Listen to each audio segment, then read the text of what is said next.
The background of the story is that Jesus was going to be crucified.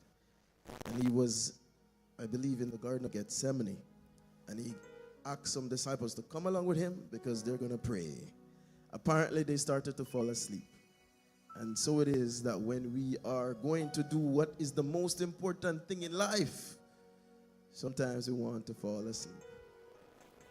The most important thing in life is actually, the most important activity in life is actually prayer. Yep, the number one. Praise God. Verse 46, and then you may sit. It says, we'll read together. And said unto them, why sleep ye? Rise and pray, lest ye enter into temptation. You may be seated. I greet everyone, pastors and leaders, everyone, children's. The leader for the children is there. Everyone, Sunday school department. God bless you. Now, what is prayer? Everybody knows that prayer is communication with God, right?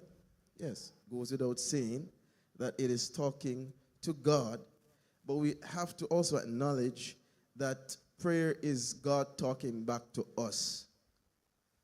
And what happens is many of us don't understand.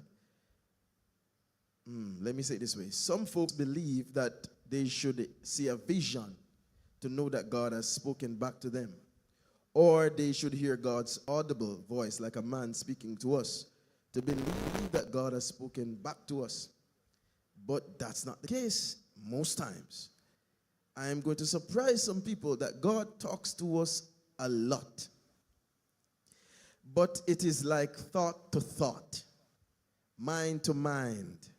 So the number one way in which God communicates with us is actually through the mind. So many times God speaks to us, but we don't realize it and we don't know it. But God is talking to us all the time, not necessarily with a powerful, thunderous voice, but God has a way of talking without even opening his mouth. It is a communication from his heart to our hearts. And that is simply what prayer is. Prayer is heart-to-heart communication. It's not one way. Prayer is not one directional. God must speak back to us, and we must be sure that it is God. How do you know that God has spoken to you? It's when you get used to his voice. How do you get used to his voice? By persistently, consistently talking to him. I'm not boasting, but I always use myself as an example to people so you can maybe, I don't know, try to evaluate your own life. As for me, I went to bed 4 o'clock yesterday evening. Saturday, I fell asleep early because apparently we went out to support a teacher friend whose father died.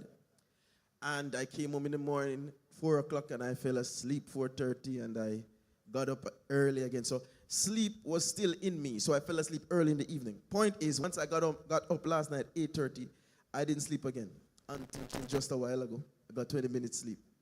So I've been up for hours. What was I up doing?